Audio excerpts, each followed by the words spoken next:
Oh, hello there. Um, I'm Chandra Easton, an esoteric astrologer and healer from Australia, and I'm speaking to you in this brief talk about Asala, the Festival of Humanity, which occurs every year when the sun's in Gemini and the moon's in Sagittarius on the full moon. So this year in 2026, it's on the 31st of May in the evening, 6:44 p.m. Sometimes this festival is known as World Invocation Day.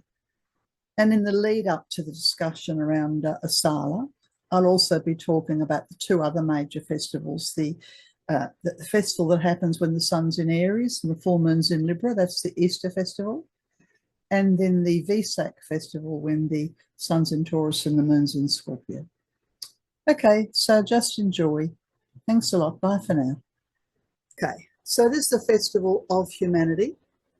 And to backtrack a little, it is one of the major solar festivals, and the three major festivals are the Aries full moon, that's the Aries solar festival, the Taurus and the Gemini, three over the 3 months of, sometimes it's March, April, May, sometimes it's April, May, June, depending upon when it falls.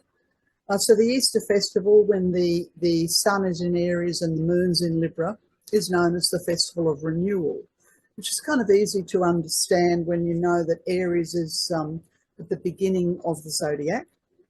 It's also easy to understand from the perspective of the Northern Hemisphere because it's the springtime.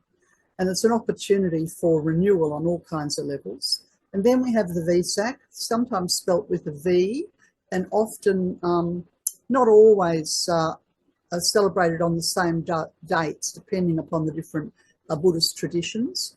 Now, whilst it's traditionally a Buddhist festival, it's actually for all of humanity, and it's known as the Festival of Enlightenment. And this is when the sun's in Taurus and the moon's exactly opposite in Scorpio. And we can get a very strong, up close and personal connection with the light of our own soul and spirit. And then we have the Asala festival, which is also known as the Festival of Reconstruction, although you may know it as World Invocation Day. Although I did think I saw somewhere that World Invocation Day was being celebrated a week or so ago, so I'm a little bit confused about that. This is when the sun's in Gemini and the moon's directly opposite in Sagittarius. So for the astrologers, Aries, the Easter festival, is a cardinal and initiates a new phase, the beginning of the astrological, well, it's not actually the beginning of the astrological year, that's the 0 degrees Aries, but it's the first of the major festivals. And then we have the Taurian energy, which is fixed, where we're trying to gather and hold light and build light into our aura. And then we have the Asala festival, which is the mutable energy, where everything changes and where the energy is about dispersing and transmitting light. There are other spiritual festivals in the year and every year, but they're the three most important ones. So Asala is known as the Festival of Invocation, and it depends on who's doing the invoking. You see, if the holy ones are calling us to be the best version of ourselves, then they're invoking, and we're responding. So we have the evocation, that's the call, and the invocation, the response. But it can go both ways. We can call out for help. We can evoke and ask for help, and an invocation can come down towards us. The theme of the Gemini Sagittarian festival is to inspire goodness and spiritual unity in humanity. So just as the first two festivals are very much about a new beginning and getting up close and personal on the soul level individually, Asala is to do with the recognition of the brother sisterhood of humanity, where we recognise we are spiritual beings and divine beings, as we spoke about in the Gemini talk a week or so ago. And therefore it also has a great deal to do with a recognition of the various groups, different cultures, different races, and we're all part of the same brother sisterhood known as humanity. Now, at the Asala festival, on the inner, the Lord Christ, or whichever of the holy ones is standing in the office of the Christ, represents humanity and is actually the go-between between the world and between Shambhala, the divine first ray holy energies. And so the Christ representing humanity stands before the assembled spiritual hierarchy in sight of Shambhala, a beautiful image here of Peter Christensen's image of Shambhala, and he preaches the last sermon that the Buddha gave before the assembly. So it's a deeply evocative, and we invoke and we pray and we recognise our oneness with humanity. Now, these forces of reconstruction are on the line of will. That's the rays of 1, 3, 5 and 7. And at the highest point of the line of will is the will to synthesize, to bring together into a united force. This is a very difficult thing for humanity to do, to be together in a united force. And that is kind of known as the will to good. For ordinary humanity, it's kind of easier to try and practice goodwill. And what we think of goodwill as associated with Christmas, you know, the season where we're kind of nice to each other.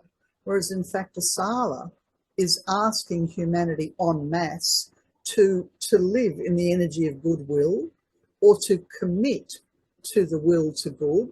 This is, in other words, to refuse to do harm, or in the highest vibration, to become the principle of the divine will and power.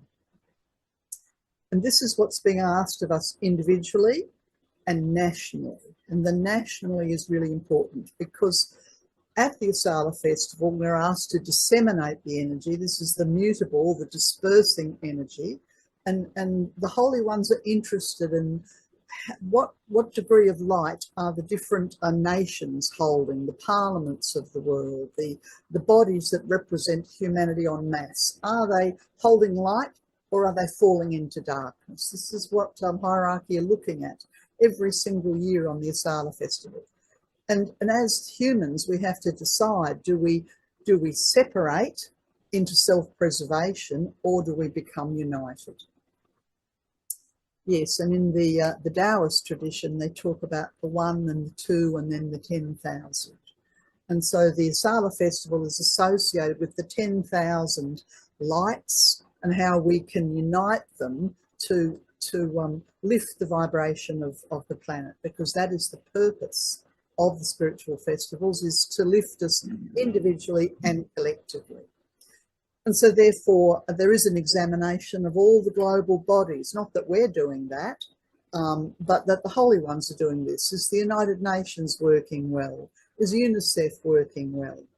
Because these are bodies that are meant to be there for the betterment and the upraising of light.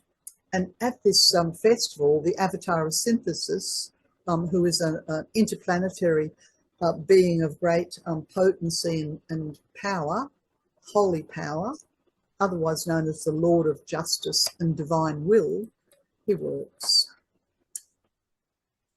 Yes, and I suppose if one could be a fly on the wall at such a time, we would come to understand how well humanity are doing in raising our consciousness, and how much divine intervention is needed by the Avatar of Synthesis, illustrated there with all the horses.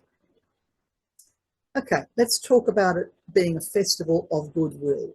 And as a festival of goodwill, the purpose of it is to engender the best in us. In the Theosophical tradition, we refer to this as right human relations. In the Buddhist tradition, we think of this more as being able to live and walk the talk of the Noble Eightfold Path. It's not enough to have a philosophy. We actually have to put it into practice. We have to walk the talk. That's the Asala. And at this time, as I mentioned, did I say, the Lord Christ and the Lord Gautama are working very closely together. And the energy that the spiritual disciples on earth have received during the Aries festival, the Easter festival, and during the Vesak, our task is then to share that energy with the world.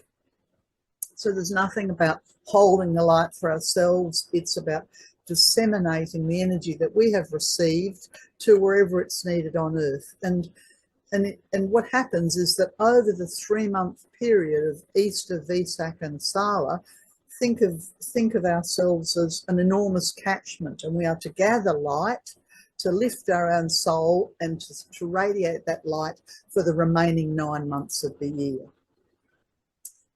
And this is the work that the Lord Buddha and the Lord Maitreya, the Christ, expect us to be doing at this point. Many years ago, one of my spiritual teachers, I used to go to see him in Melbourne, actually, for healings, and he had on his wall a very large, beautiful painting of a waterfall. Whenever I'd go to see him for a healing, I was always struck by the beauty and the majesty of the waterfall, because it's a symbol, a motif for this dissemination and this downflow of light we have received over this 3-month period that we then send out over the next 9 months. Okay, now this light that is gathered over the 3 major festivals, it's not just for Buddhists, it's not just for Christians, it's for every single religion on earth, and even for those who wouldn't consider themselves religious or spiritual.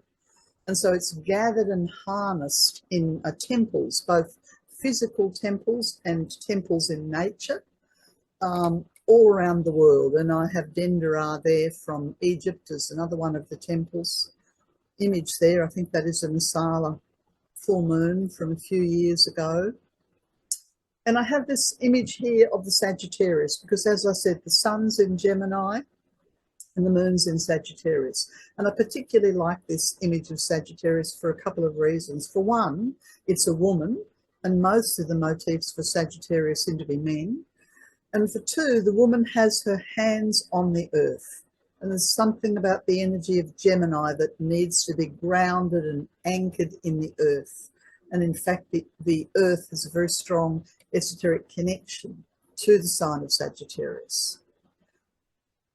Okay, and as I said, our task is to network and to transmit the light. Now, you may know people in different places around the planet, or different places around Australia. You may know people in different spiritual groups. And what happens is that we connect with each other on the inner, and the purpose of this is to build light into humanity and into the aura of the earth. Yes, and the keynote for the planet that we're living on, and this is a quote from my teacher, the Lady Ananda Tarashan, and Ananda says, the heart of the universe flows through the heart of Maitreya, whose heart encompasses all of the earth. From Maitreya's heart, the love of the greater heart flows to all hearts on earth. This flow is heart flow, and it is felt like a stream of goodness and loving kindness to all those who will accept it and who will happily and joyfully allow it to bring them to the centre of their inner being, where all is clear and peaceful. Such a simple statement that reminds us that to stay in the flow and to receive the energy from the universe through the heart of Maitreya and to radiate it